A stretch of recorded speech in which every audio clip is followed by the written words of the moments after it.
It's an everyday thing, it's an everyday thing, it's an everyday thing when you let your nuts hang. I'm sorry, but my son will not be dating a black girl. He will not. Because yesterday we went to Six Flags, and when I tell you the pure level of disgust that I saw in these black girls that you independent queens are raising is purely disgusting and disturbing. I literally left early because my kids was looking like, what the hell is going on? And this is in the Bay Area, California. These girls, all of them unsupervised, in packs, unsupervised, no supervision, just running amok in the theme park. Multiple fucking fights break out, multiple. And I'm just like, okay, the police had to start patrolling the fucking park because these little bitches couldn't keep their hands to themselves. One little bitch about 12 years old talking about some, oh, fuck Jeremy, his small anyway, don't want to meet me. What do you mean it's small anyway? Girl, you are 12 to 13 years old. And then these other girls like, ooh, boo, boo, boo. And these dudes are like, y'all are hella chopped. Y'all are hella, it wasn't even the black boys. It was the girls. The girls was fighting, multiple fucking fights. Fucking parking lot shut down from fucking them little motherfuckers fighting. And then this white lady asked her not to talk like that. Her and her friends trying to fight the white lady. I'm like, just no self-respect, no fucking home training.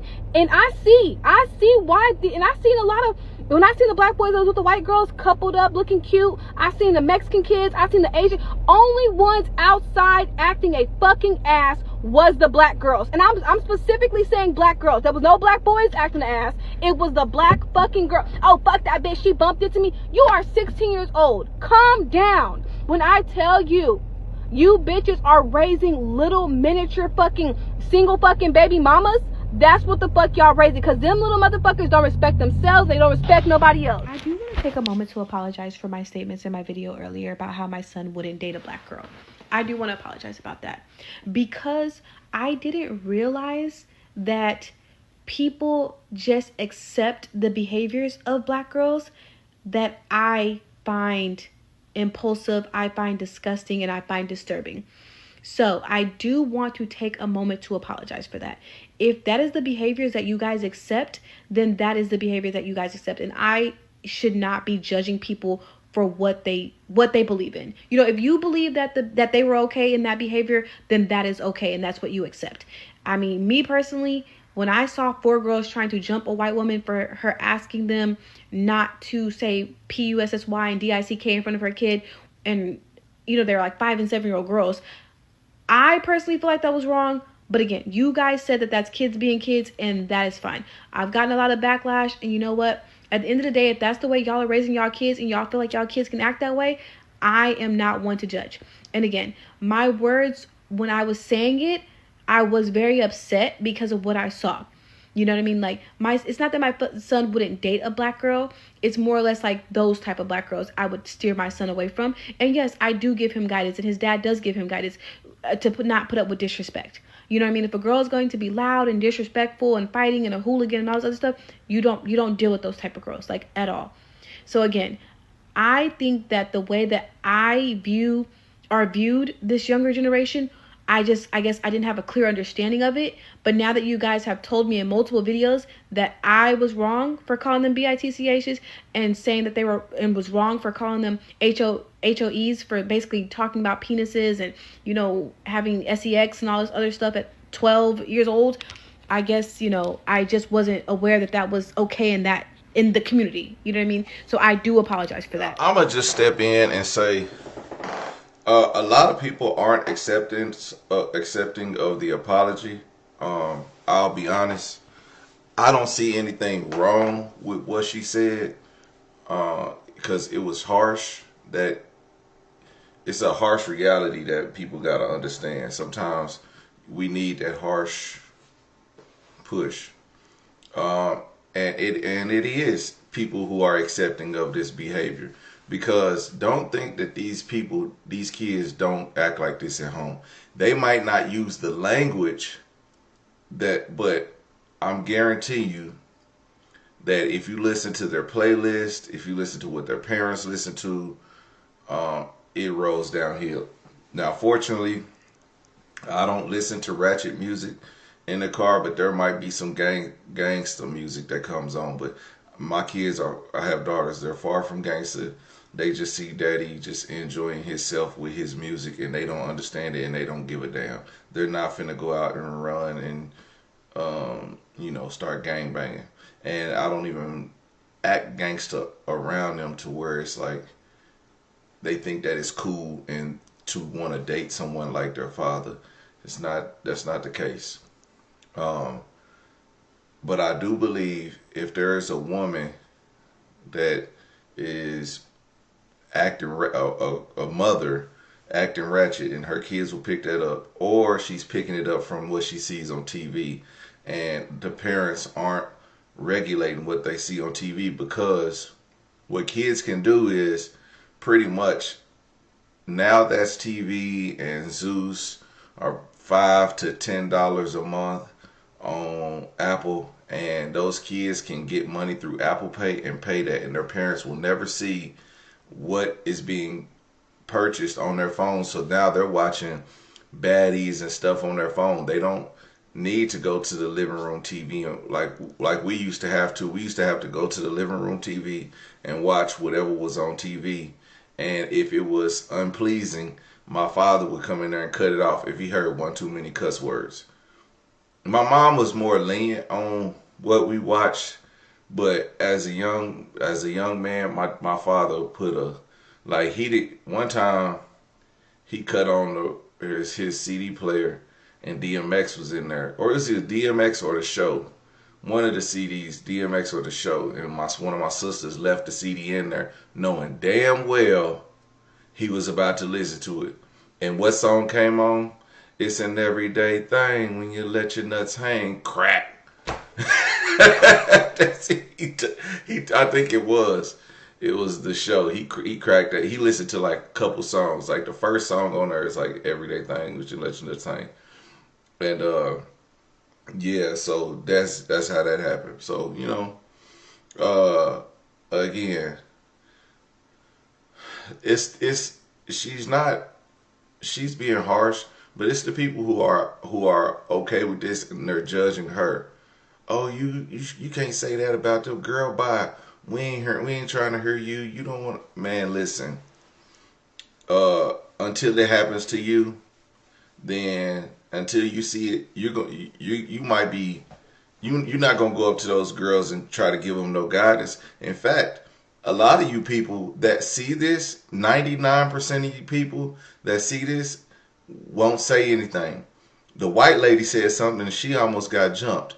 Now, imagine a black woman saying it, and then she turning on a black woman, and then y'all, who's gonna step up for that? Then y'all be like, oh, where's the black men at to protect this woman from these badass kids? And these are girls.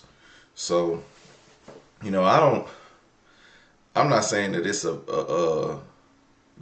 obviously there's an obvious issue, but maybe in time we'll heal these little kids, and maybe they'll get some straightening about themselves, because that sounds like they're a mess and they're not ready for the real world.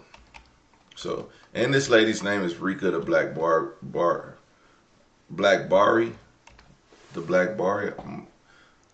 Maybe it was supposed to say Barbie, but I don't know. Maybe she ran out of characters and she couldn't put all the characters. But yeah, she definitely, she calls herself a Black Barbie. So what do y'all expect? And she said that the kids dating the white girls and the Mexican girls, they was acting all nice and stuff like that at the amusement park. That's kind of crazy. The fact that multiple of you have went out and found my address and my location to cause harm to my children for saying the unruly behavior of the black girls that I witnessed at the Six Flags theme park is beyond me. The amount of black women in my inbox calling my kids ugly, making fun of my son, doing all these things just kind of proves my point, because at the end of the day, it's like, so you saying my son is ugly, you calling my daughters ugly, you calling them B-words, you're calling them nappy-headed, you're calling them all these things because I gave you examples. I gave you facts of the behaviors that the children at the park were exerting. I didn't make up the behaviors. This is actually what happens. So you guys are saying that I am putting down black women, that I am misjudging them, that I am doing this, and the fifth, when all I did was tell you the behaviors that we saw. The police had to pat my children down. The police had to look in my purse because they snuck weapons in. They were fighting each other. And so, yes, I was very upset. I was very upset because we drove 2 hours out. You guys say, oh, I'm sorry you live in the hood. No, we drove 2 hours out because my kids wanted to go to Fright Fest. So it was a big culture shock. But for you guys to inbox me and to inbox other people my address and things like that all over a video that had nothing to do with your own children or nothing to do with you in general, because I'm saying as a whole we all need to do better, is ridiculous. I think really they proven her point. It goes from the top down. From the top down. That here you have it. These adults are acting like the children that you're explaining. You know, going to find your address, attacking your kids. These are the same people, and yet they're upset at what you did. It is a typical black woman to say that my son will be gay. Every time a man doesn't agree with the woman, oh, he's gay. He's gay. Oh, her son's gonna be with the man. He's gay. He's gay. So all the he's gay comments, because he's 11, will definitely be, you know, you'll be blocked for sure. And on top of that, it's kind of like, I tell you guys that a 12-year-old girl was talking about penis size. That's fine. Kids will be kids. But then you sit here and call my son gay. How does that make sense? A grown woman condemning me for saying these things about another child, and then you come on my page and call my child gay. Boy, again, it be your own people. We are in a fight against our own people. Instead of, this is what we need more in our community, and that's what we don't have in Chicago and Memphis. This is why the police are out there. The ICE agents, not exactly ICE agents, the National Guard and stuff, and they're fighting crime in Chicago and Memphis and want to be Portland, because parents aren't taking accountability, speaking to their kids. We don't have people speaking out against the violence. We don't have people speaking out, or we don't have enough people. We have people speaking out against it, but it's falling on deaf ears because it's not us as a community. Instead of trying to locate the place where this is being handled and getting together individuals like leaders of the communities to go to this Fright festival at the theme park and be out there on the lookout for children who are acting like that, and getting with them and getting with their parents and doing it the right way. Instead, they attack this woman and attack her son. And who are doing that? She said it. Black women attack men the most. Black men. And you calling him gay and he's 11? That's crazy. Now, not every black woman attacks black men. It's just when we see it online, that's what it is. I don't see white people TikTok, so I don't see it. I just see, and I got more evidence of it. I'm not here to be bashing black women. That's not what I'm finna do. But I let her do it, and she did a fine job. And guess what? She got attacked for it. So I think we need to check ourselves first. And this is a part of her checking ourselves. Listen, they always say you putting black people down when you call out their bad behavior. I don't know why they do it. I don't know what it is, but we need to take some accountability for our own people and put more people in our community into situations where they can see these kids doing this and take action, because these are the people who are raised terrorizing, and they terrorizing our communities, whether they're male or female. In this case, they're females, but in any other case, it'd be males. So, you know, we need to be talking to them, the young men too. And in Oklahoma, we do have plenty of people that do it, but we need more so we can stop it. Cause it's some more crash dummies out there right now.